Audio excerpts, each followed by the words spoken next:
Hai teman-teman, Kevin di sini. Kali ini, yuk sejenak kita membaca dan merenungkan firman Tuhan bersama. Tapi sebelumnya, kita berdoa dulu ya. Mari kita berdoa. Ya Tuhan yang kami kasihi dan yang mengasihi kami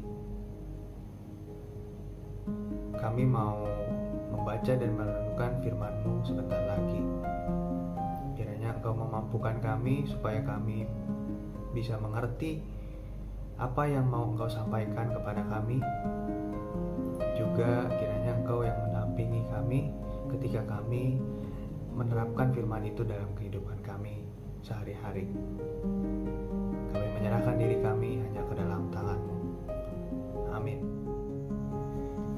Yuk dibuka kitabnya. Kita mau baca 1 Timotius 6 ayat 2b sampai 10. 1 Timotius 6 ayat 2b sampai 10. Ajarkanlah dan nasihatkanlah semuanya ini.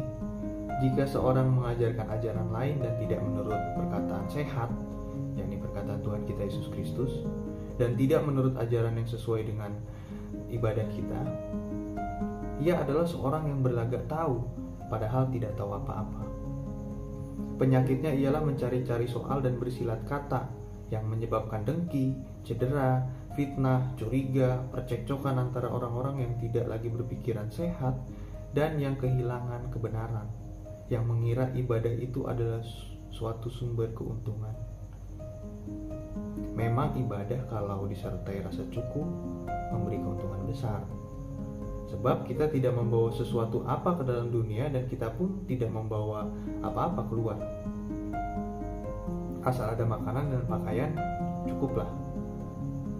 Tetapi mereka yang ingin kaya terjatuh ke dalam pencobaan, ke dalam jerat dan ke dalam berbagai-bagai nafsu yang hampa dan yang mencelakakan, yang menenggelamkan manusia ke dalam keruntuhan dan kebinasaan.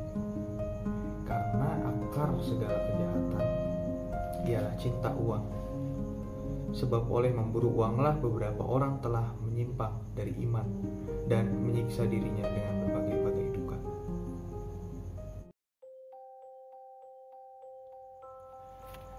Teman-teman di sini ada nggak yang pernah atau bahkan senang main monopoli? Iya, monopoli itu permainan papan yang bisa kita mainin rame-rame sama teman atau keluarga. Dalam permainan itu kita harus pintar-pintar kan tuh.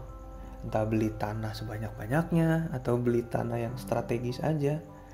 Terus dibangun deh tuh rumah atau hotel supaya kita bisa dapat duit. Karena kalau ada lawan yang berhenti di tanah kita, dia harus ngasih sejumlah uang yang disebutnya uang sewa. Uangnya bukan cuma buat sekadar bertahan hidup loh, tapi buat bikin kita jadi pemain paling kaya dalam permainan itu dan jadi pemenangnya. Yang unik nih dari permainan ini tuh ternyata gak cuma sekadar permainan aja, permainan tanpa arti. Selain mau ngangkat isu monopoli dalam sistem ekonomi dan politik dari kehidupan nyata, permainan ini juga mau nunjukin atau mau ngangkat suatu sifat yang disebut ketamakan atau greed. Gimana enggak? Dalam permainan ini yang menang adalah pemain yang punya uang paling banyak. Jadi semua pemain berlomba untuk terus memperkaya dirinya dan jadi yang paling kaya. Dan cara dapetin uangnya adalah dengan memiskinkan pemain yang lain. Gak heran kalau permainan ini kadang bikin berantem juga. Karena mungkin yang kalah sebel sama yang menang, diporotin terus. Nah, sifat ketamakan yang bisa muncul dalam permainan ini bisa bikin permainan yang harusnya untuk fun jadi malah sebel-sebelan.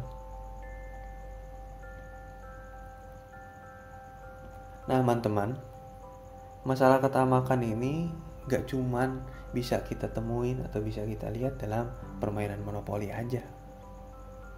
Masalah ketamakan juga jadi salah satu masalah yang dialami jemaat Efesus loh. Kayak yang udah kita baca tadi. Waktu itu ternyata ada orang-orang yang selain sok tahu dan emang suka nyari ribut mulu karena maunya debat terus, mereka ini juga nganggep kalau ibadah itu bisa ngasih mereka keuntungan finansial. Mungkin di kepalanya cuma, aku harus punya uang sebanyak-banyaknya. Jadi gak peduli deh tuh, sekalipun mereka harus cari cuan dengan cara yang gak bener, dan bahkan sampai manfaatin gereja sekalipun. Ngeri gak tuh? Karena yang mereka utamain cuma keinginan mereka sendiri yang harus dipenuhin dengan cara apapun. Ya begitu, itu yang namanya ketamakan.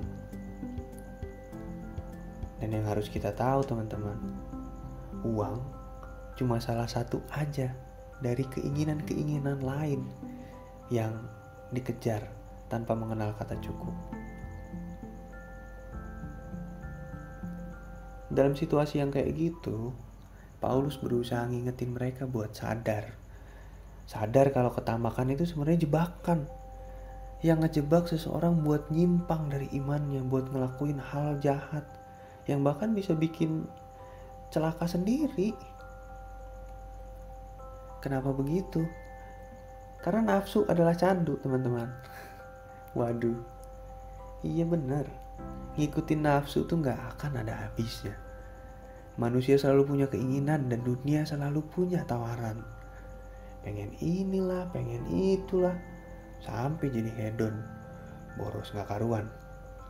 Bahkan bahayanya lagi nih ya, demi memenuhi nafsu dan kepuasan diri sendiri, orang bisa bohong, nipu sana sini, korupsi, ngelakuin hal-hal yang enggak-enggak. Atau at least seseorang bisa ngerasa tersiksa, uring-uringan karena keinginannya gak bisa terpenuhi.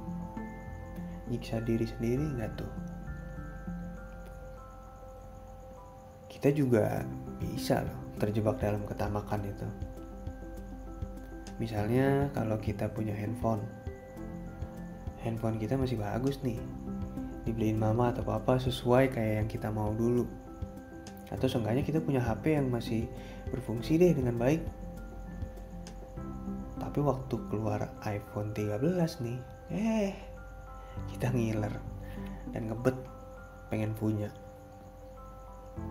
Atau buat kita-kita nih yang suka main game, dulu ngiler nih beli skin season A, keren banget. Pas udah kebeli, skin season B malah rilis dan bikin kita beli lagi. Oh iya, buat yang suka belanja online juga, lihat ada promo dikit langsung check out. Padahal itu barang mungkin sebenarnya nggak perlu amat. Kalau gitu terus kan tekor ya jadinya. Boro-boro deh punya uang atau rezeki buat ngebagi ke sesama yang membutuhkan. Semuanya juga bisa habis, bahkan gak cukup, cuma buat menuhin keinginan kita sendiri doang. Untuk itu teman-teman, kita jadi perlu buat ikut sadar juga. Sadar buat ngebedain mana yang namanya kebutuhan dan keinginan. Juga yang gak kalah penting lagi nih, sadar sama apa yang udah kita punya sekarang ini. Hati-hati tuh terjebak sama ketamakan, karena kita cuma fokus sama diri sendiri, melihat apa yang kita gak punya, sampai-sampai lupa buat bersyukur sama apa yang ada dan sama orang lain yang membutuhkan. Kita bisa mulai menimbang-nimbang tuh kalau mau beli sesuatu. Kira-kira ini aku butuh gak ya? Atau cuma karena lapar mata aja nih jangan-jangan? Atau aku bisa simpen sebenarnya uang buat jajan ini buat bantu orang yang membutuhkan. Kita juga bisa berkaca teman-teman. Ya kali kebahagiaan kita ini cuma diatur atau dipengaruhi segala materi yang kita beli aja. Kebahagiaan atau kesenangan kan gak cuma datang dari sana ya. Jadi mulai sekarang bijak-bijak ya, jangan jadi tamak. Amin. Saat teduh untuk kita.